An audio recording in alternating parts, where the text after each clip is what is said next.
Over the past several years, the lawyers of West Virginia have generated millions of dollars to fund free legal services for low-income men, women, and children here in West Virginia. We'll talk about how they do that with the West Virginia Bar Foundation right now on The Law Works. From West Virginia Public Broadcasting. The Law Works is made possible by the generous support of the West Virginia State Bar and the Monongalia County Bar Association.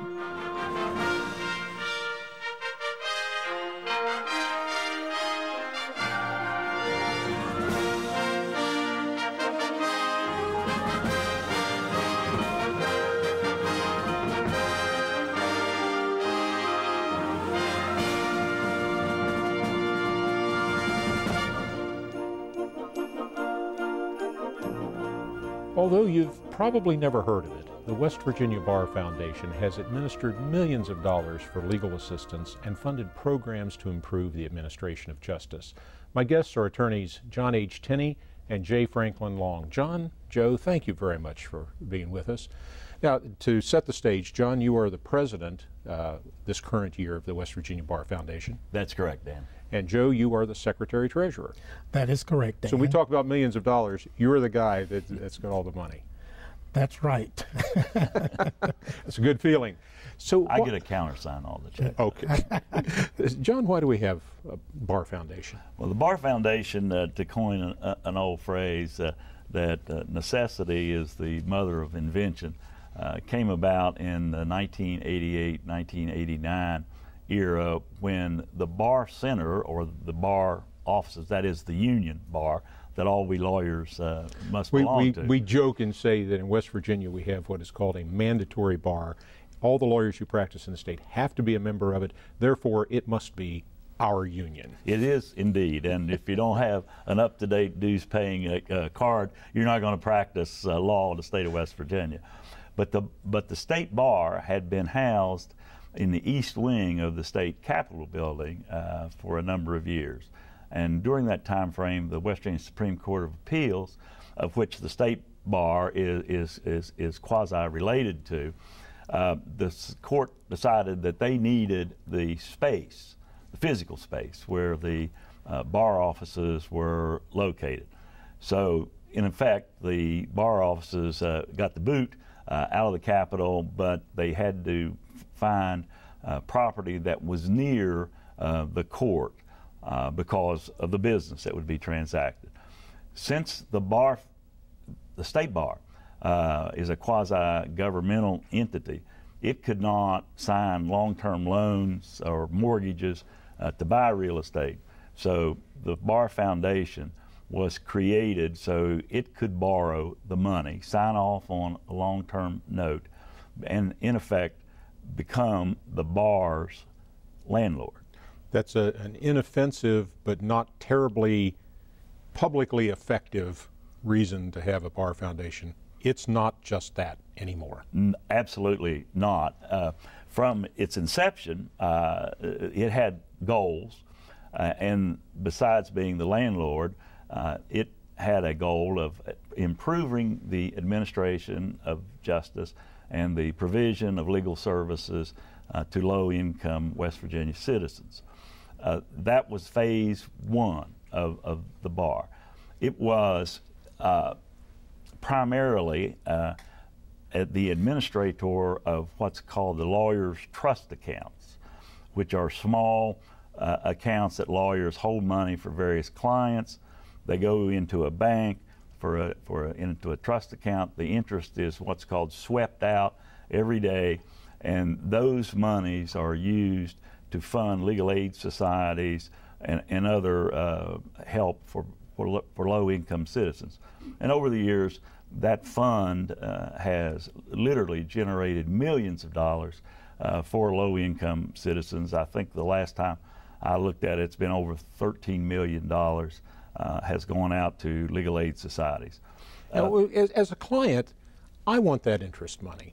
You're my lawyer, and you've told me, Joe, John, you've told me to bring you some money to finance whatever the legal issue is that I'm having you handle for me, and I want to get the interest on that. Why can't I have the interest on that?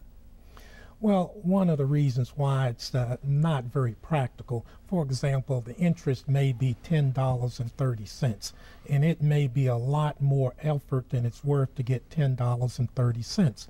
But what has occurred is over a period of time and looking statewide, what we have is when we multiply those $10.30 times thousands of accounts that you have, then it is a significant amount.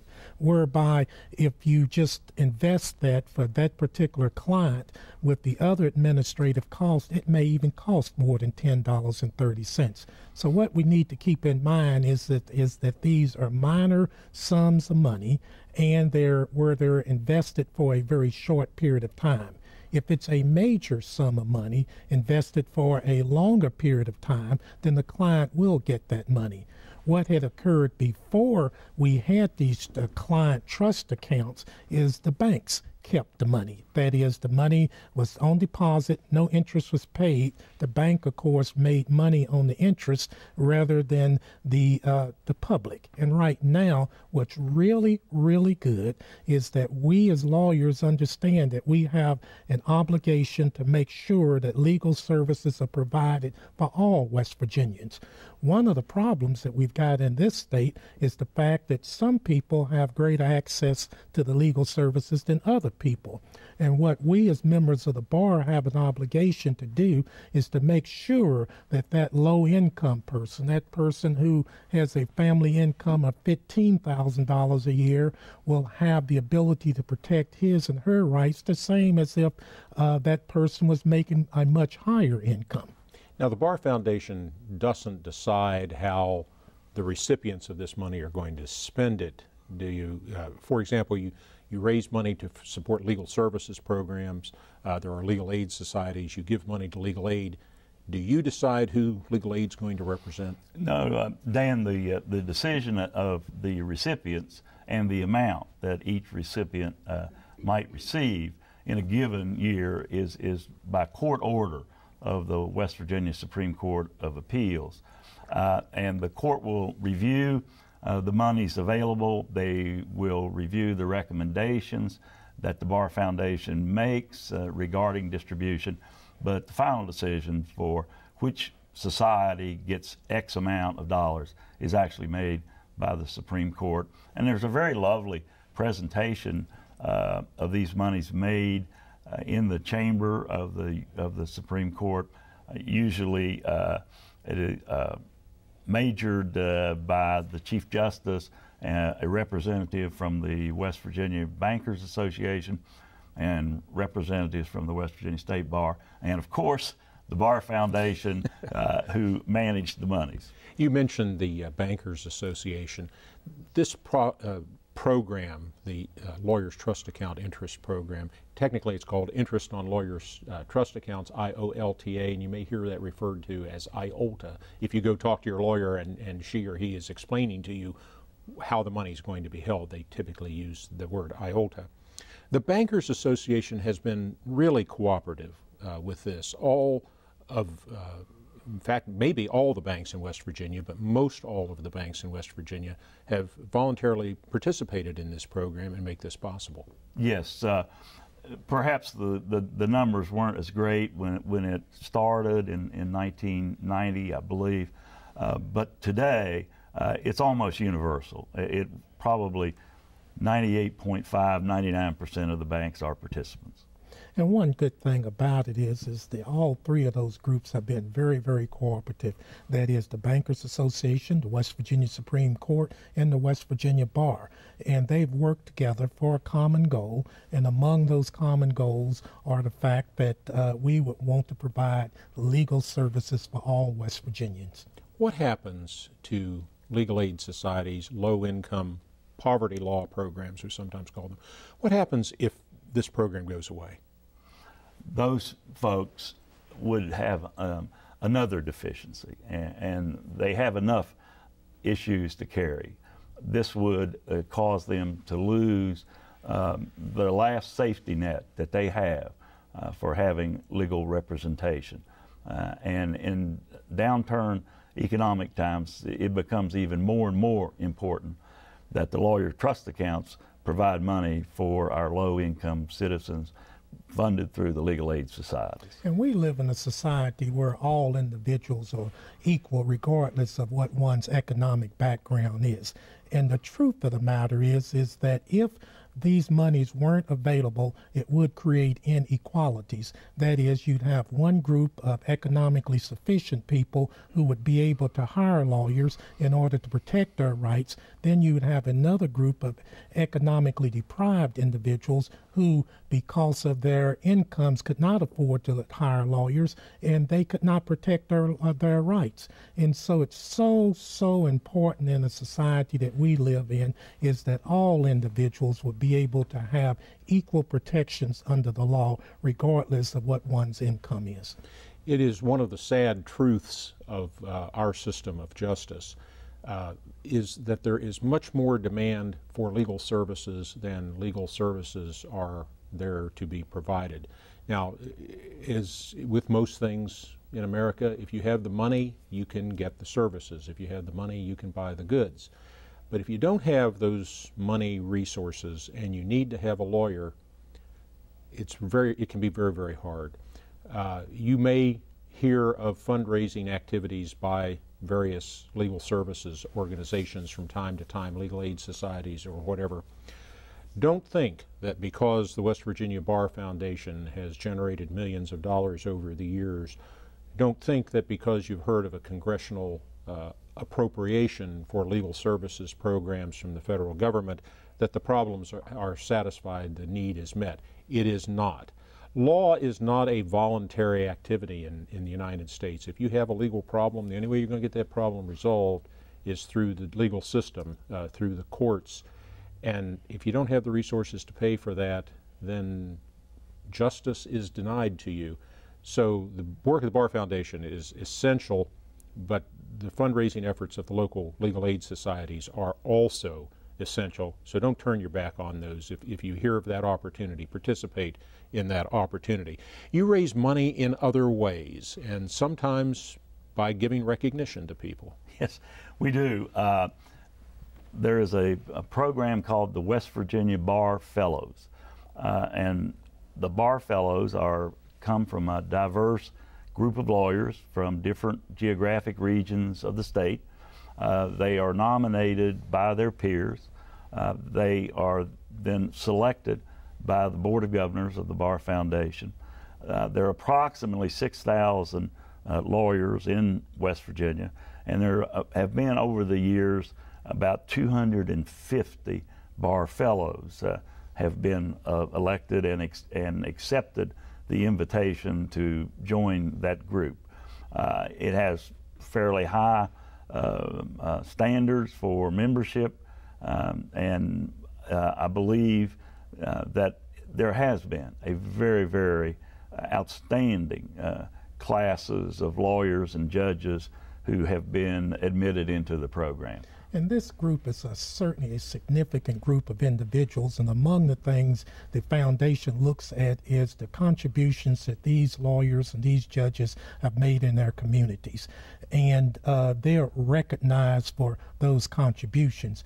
But in addition to that, when these individuals accept that fellowship, they have voluntarily agreed to make a contribution to the foundation, and it's funds like that that has enhanced our ability to provide services for legal needs of the poor, to provide grants and other matters for individuals in West Virginia. Oh, it's not one of those bought honors, is it? It is not a bought honor. First, you must be a person worthy of being honored.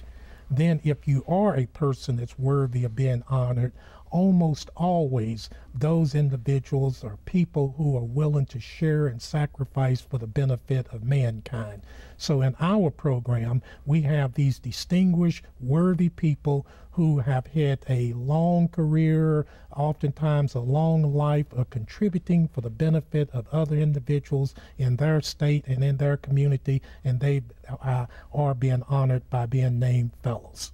It is interesting to review the list of Bar Foundation Fellows to see the names of the lawyers and judges and professors that are on it. It's virtually a who's who in the practice of law in West Virginia, and I'm very pleased to be able to say that both John Tinney and Joe Long are members of the Foundation Fellows, and I think that's a well-deserved honor for you. So when a lawyer receives that letter or phone call to say, you've been nominated to Foundation Fellows, we'd like you to accept, there's a price to pay, but you've already paid the first half of it. It's a very high honor, and I think it's terrific that the Foundation does that. Well, thank you, Dan, and I know, and I think I can speak for Joe as well as for myself, we were indeed honored when we were selected to be Bar Fellows. It's an award that I cherish, and I'm extremely proud that I was selected, and as I'm sure Joe is as well. On other fundraising activities, we have membership dues from various members, the total members of the foundation. We have a population of what's called life members, where you make a significant contribution that doesn't require you to make any further yearly annual dues. And we also occasionally get unsolicited donations from lawyers. Sometimes we get bequests from lawyers' estates. And we are striving to enhance our fundraising ability because we believe that we have turned the foundation around the corner, and we're striving to move on to more significant contributions as a true philanthropic foundation. And as John mentioned earlier, we have been in phase 1, and whereby it was necessary for us to provide housing for the West Virginia Bar as well as the West Virginia Disciplinary Council. And the Disciplinary Council, as you know, is the group of individuals to make sure that lawyers comply with high ethical standards. And it's necessary to make sure that they're funded and that they have a place where the public can make complaints if in fact they do have any complaints. But that's phase 1.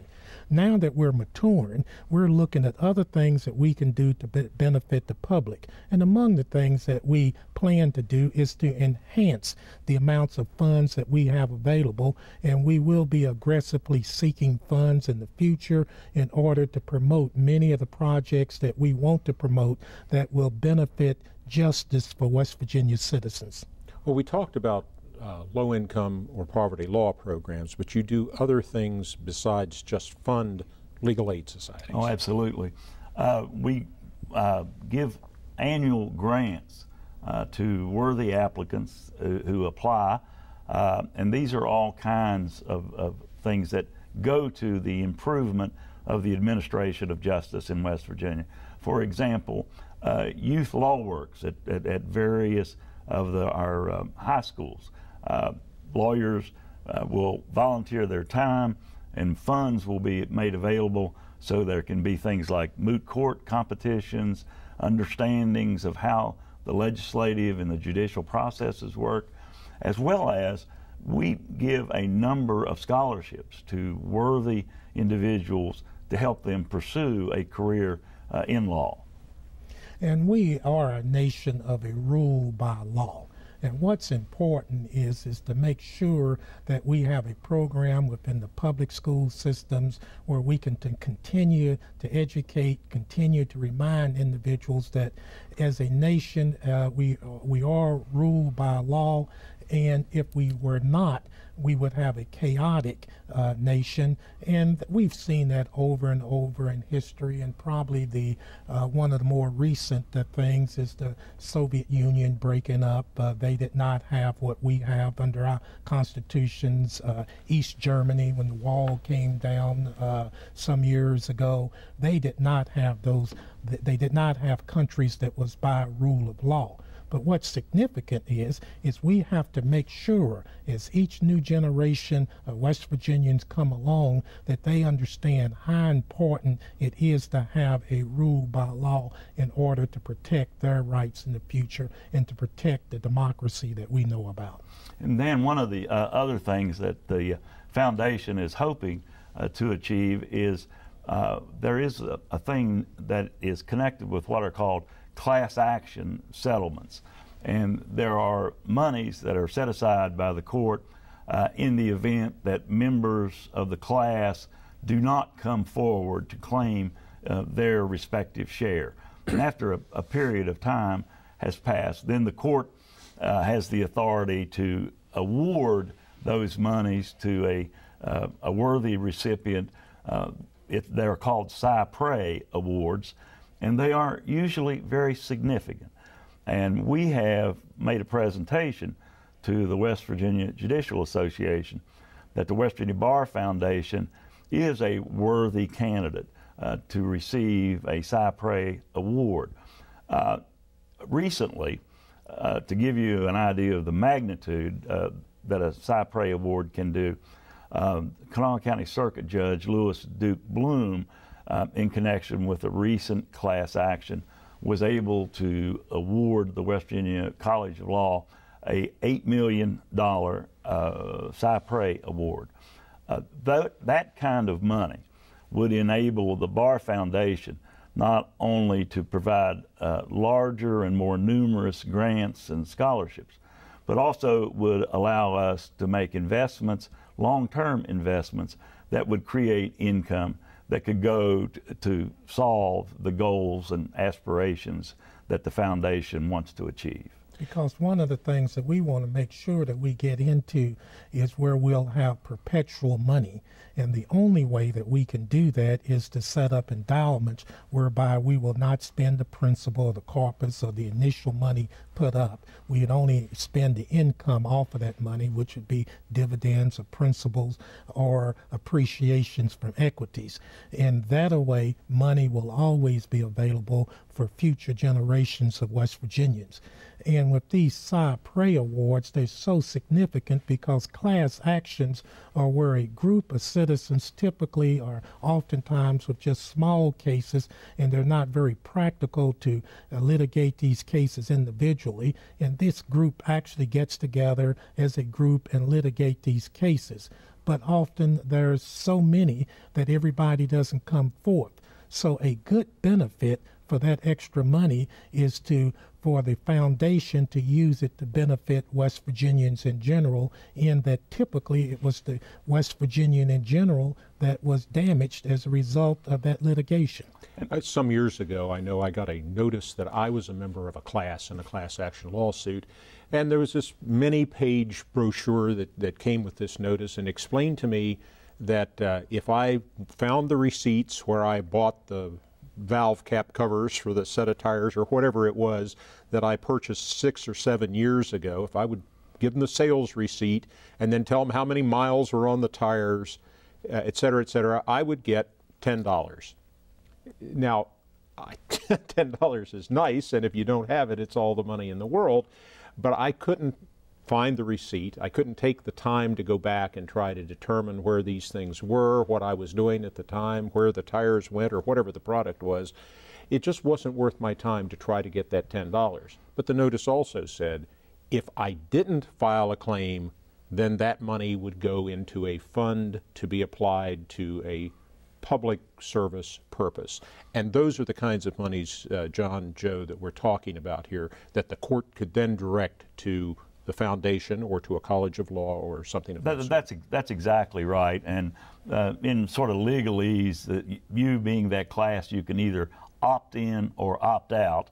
And if you don't opt in, it's presumed that you have opted out.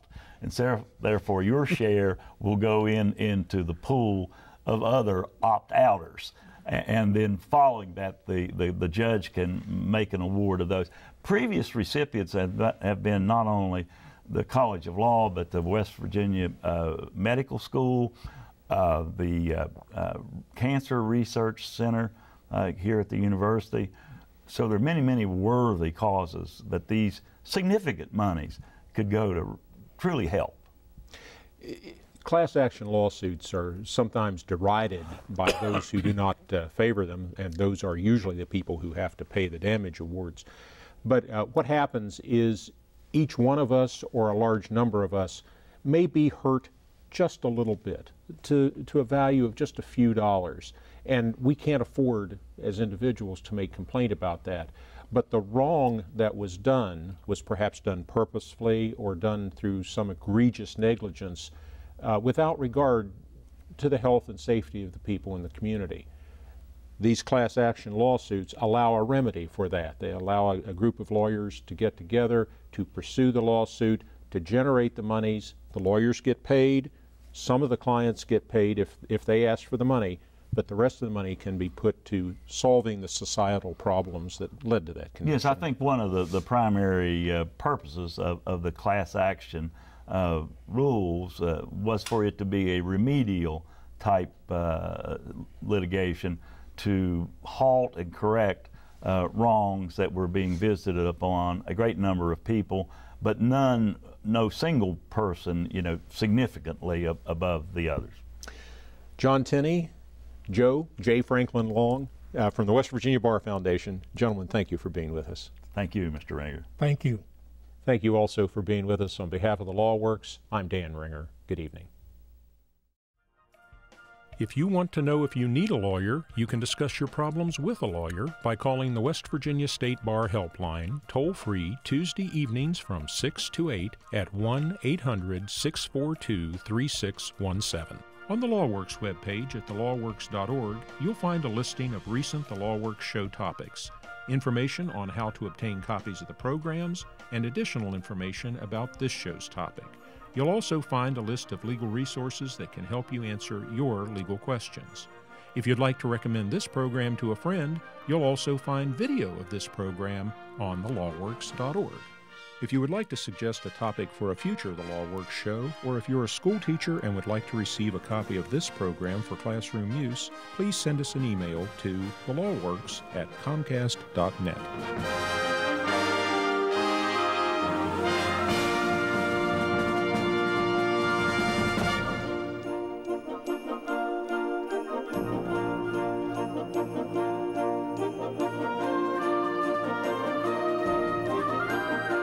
The Law Works is produced in cooperation with the West Virginia State Bar, the Mountain State Bar, and the West Virginia University College of Law.